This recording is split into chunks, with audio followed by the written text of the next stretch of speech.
ವಿದ್ಯಾರ್ಥಿ ಜೀವನ ಆಗಲಿ ನಂದನ. ವಿದ್ಯಾರ್ಥಿಗಳಿಗೋಸ್ಕರ ಒಂದು ಪುಟ್ಟ ಕತೆ ಹೇಳ್ತೀನಿ ಕೇಳಿ. ಶಿಕ್ಷಣ ಹಾಗೂ ಬದುಕಿನ ಅರ್ಥವೇ ತಿಳಿಯದಂತೆ ವಿದ್ಯಾರ್ಥಿಗಳನ್ನು ರೂಪಿಸುತ್ತಿದ್ದೇವೆ. ಮೇಲ್ವಿಚಾರಣೆ ಇಲ್ಲದ ಸ್ವಾತಂತ್ರ್ಯ ಅಪಾಯಕಾರಿ ಎನ್ನುವುದನ್ನು ಮರೆತಿದ್ದೇವೆ. ಶಿಕ್ಷಣದ ಮಹತ್ವ ಕುರಿತು ಯೋಚಿಸುವಾಗ ಒಂದೇ ಕಾಲೇಜಿನಲ್ಲಿ ನಡೆದ 2 ಪ್ರಸಂಗಗಳು ನೆನಪಾಗುತ್ತವೆ. ಅಂತಿಮ ಪದವಿ ಪರೀಕ್ಷೆಯ ಕೊನೆಯ ದಿನ. ಪರೀಕ್ಷೆ ಪ್ರಾರಂಭವಾಗುವ ಮುಂಚೆ ವಿದ್ಯಾರ್ಥಿಯೊಬ್ಬ ಬಣ್ಣದ ಪುಡಿಗಳ ಪ್ಯಾಕೆಟ್ಗಳನ್ನು ತಂದು ಕಾಲೇಜಿನ ಜವಾನನ ಕೈಯಲ್ಲಿ ಕೊಟ್ಟ. ಕುತೂಹಲದಿಂದ ವಿಚಾರಿಸಿದೆ. ಪರೀಕ್ಷೆ ಮುಗಿದ ನಂತರ ವಿದ್ಯಾರ್ಥಿಗಳು ಬಣ್ಣ ಹಚ್ಚಿಕೊಂಡು ಖುಷಿ ಪಡುತ್ತಾರೆ ಎನ್ನುವ ವಿಷಯ ತಿಳಿಯಿತು. ಸಂಭ್ರಮದ ಆಚರಣೆಯ ಹೊಸ ಸ್ವರೂಪವಿದು ಎಂದುಕೊಂಡೆ. ಪರೀಕ್ಷೆ ಮುಗಿದ ಸೂಚಕವಾಗಿ ಫೈನಲ್ ಬೆಲ್ ಆಗುತ್ತಿದ್ದಂತೆ ವಿದ್ಯಾರ್ಥಿಗಳು ಜೇನು ಹುಳಗಳಂತೆ ಕಾಲೇಜು ಆವರಣದಲ್ಲಿ ಸೇರಿಕೊಂಡರು. ಅಷ್ಟರಲ್ಲಿ ಡಿಜೆ ವ್ಯವಸ್ಥೆಯ ಟ್ರ್ಯಾಕ್ಟರ್ ಒಂದು ಮೈದಾನಕ್ಕೆ ಬಂತು. ಹಾಡಿನ ಬೋರ್ಗರೆತ, ಪಟಾಕಿಗಳ ಸಿಡಿತ ಮೊಳಗತೊಡಗಿತು. ವಿದ್ಯಾರ್ಥಿಗಳು ಬಣ್ಣ ಎರಚುತ್ತಾ ಕುಣಿಯಲಾರಂಭಿಸಿದರು. ಟ್ರ್ಯಾಕ್ಟರ್ ಅನ್ನು ವೃತ್ತಾಕಾರವಾಗಿ ಓಡಿಸಿದರು. ಅದಾದ ನಂತರ ತೆಂಗಿನಕಾಯಿ ಮೇಲೆ ಕರ್ಪೂರ ಹಚ್ಚಿ ಕಾಲೇಜಿನ ಮೆಟ್ಟಿಲುಗಳಿಗೆ ಒಡೆಯುವುದರೊಂದಿಗೆ ವಿದ್ಯಾರ್ಥಿಗಳ ಸಂಭ್ರಮಾಚರಣೆ ಕೊನೆಗೊಂಡಿತು.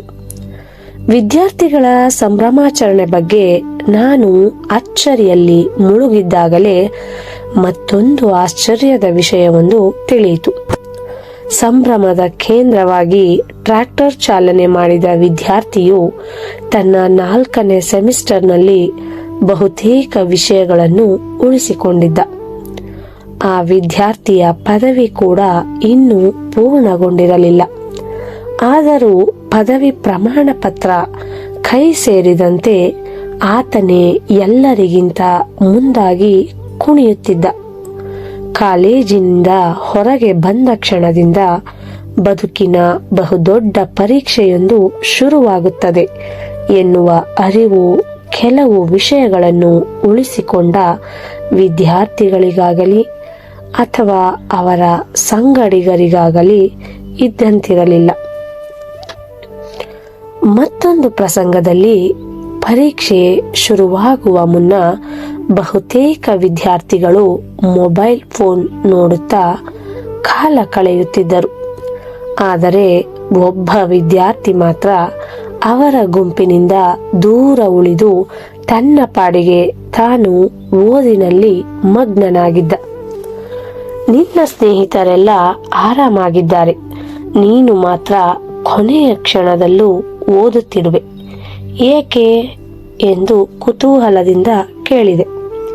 ಅದಕ್ಕೆ ಆ ಹುಡುಗ ಹೇಳಿದ, ನನ್ನ ಇಂದಿನ ಸ್ಥಿತಿಗೆ ಓದುವುದರ ಹೊರತು ಬೇರೆ ಯಾವುದೇ ದಾರಿ ಇಲ್ಲ. ಆದರೆ ಅವರಿಗೆ ನಾಳಿನ ಚಿಂತೆ ಇಲ್ಲ. ಅಪ್ಪ ಅಮ್ಮ ಚೆನ್ನಾಗಿ ಸಂಪಾದನೆ ಮಾಡಿದ್ದು ಅವರಲ್ಲಿ ಅನೇಕರು ಯಾರದ್ದೋ ಬಲವಂತಕ್ಕೆ ಕಾಲೇಜಿಗೆ ಬರುತ್ತಿದ್ದಾರೆ. ಆದರೆ ನನ್ನದು ಬಡ ಕುಟುಂಬ. ಓದಿನ ಮೂಲಕವೇ ನಾನು ನನ್ನ ಅಸ್ತಿತ್ವ ಕಂಡುಕೊಳ್ಳಬೇಕಿದೆ ಎಂದು ಹೇಳಿದ. ಆ ವಿದ್ಯಾರ್ಥಿಯ ಮಾತನ್ನು ಕೇಳಿದಾಗ ಆತನಿಗೆ ಶಿಕ್ಷಣದ ಮಹತ್ವ ಹಾಗೂ ಬದುಕು ಎನ್ನುವುದು ತುಂಬಾ ಚೆನ್ನಾಗಿ ಅರ್ಥವಾಗಿದೆ ಎನಿಸಿತು. ಭಾಸನ ಪ್ರತಿಮಾ ನಾಟಕದಲ್ಲಿ ಒಂದು ಸನ್ನಿವೇಶ ಬರುತ್ತದೆ. ಭರತ ಪ್ರತಿಮಾ ಗೃಹವನ್ನು ಪ್ರವೇಶ ಮಾಡುವಾಗ ಅಲ್ಲಿರುವ ಪ್ರತಿಮೆಗಳನ್ನು ಒಂದೊಂದಾಗಿ ನೋಡುತ್ತಾ ಬರುತ್ತಾನೆ. ದಶರಥನ ಪ್ರತಿಮೆ ಕಾಣಿಸಿದಾಗ ಭರತ ಅದನ್ನು ಸ್ವಲ್ಪ ಹೊತ್ತು ದಿಟ್ಟಿಸಿ ನೋಡಿ ಬದುಕಿರುವವರ ಪ್ರತಿಮೆಗಳನ್ನು ಇಲ್ಲಿ ನಿಲ್ಲಿಸುತ್ತಾರೆಯೇ ಎಂದು ಪ್ರತಿಮಾ ಗೃಹದಲ್ಲಿನ ನೌಕರರನ್ನು ಪ್ರಶ್ನಿಸುತ್ತಾನೆ. ಇಲ್ಲ ಎನ್ನುವ ಉತ್ತರ ಅವನಿಗೆ ಎದುರಾಗುತ್ತದೆ. ಅಲ್ಲಿಯವರೆಗೂ ತಿಳಿಯದ ದಶರಥನ ಸಾವಿನ ವಿಷಯ ಭರತನಿಗೆ ತಿಳಿಯುವ ಸಂದರ್ಭವದು. ಮಗನಿಗೆ ತಂದೆಯ ಸಾವಿನ ವಿಷಯವನ್ನು ನೇರವಾಗಿ ಹೇಳದ ಆ ಪ್ರಸಂಗವನ್ನು ಕವಿ ಅಪೂರ್ವ ಕೌಶಲದಿಂದ ನಿಭಾಯಿಸಿದ್ದಾನೆ. ಭಾಸನ ನಾಟಕದಲ್ಲಿನ ಪ್ರತಿಮೆಗಳಿಗೆ ಜೀವವಿರಲಿಲ್ಲ. ನಮ್ಮ ವಿದ್ಯಾರ್ಥಿಗಳು ಜೀವಂತ ಪ್ರತಿಮೆಗಳು. ಸಮಾಜ ಎನ್ನುವ ಪ್ರತಿಮಾ ಗೃಹದಲ್ಲಿ ವಿದ್ಯಾರ್ಥಿಗಳು ಸೃಜನಶೀಲವಾಗಿ ತಮ್ಮ ಅಸ್ತಿತ್ವ ಕಂಡುಕೊಳ್ಳಬೇಕಾಗಿದೆ. ಅವರ ಜೀವಂತಿಕೆ ಬಗ್ಗೆ ಸಮಾಜ ಪ್ರಶ್ನಿಸುವ ಪರಿಸ್ಥಿತಿ ಬರಬಾರದು. ಹಾಗಾದರೆ ವಿದ್ಯಾರ್ಥಿಗಳನ್ನು ಜೀವಂತ ಪ್ರತಿಮೆಗಳನ್ನಾಗಿ ರೂಪಿಸುವವರು ಯಾರು? ಬೋಧಕರ, ಪೋಷಕರ ಹಾಗೂ ಸಮಾಜದಲ್ಲಿ ಭಾಸಕವಿಯ ಪಾತ್ರವನ್ನು ವಹಿಸುವವರು ಯಾರು?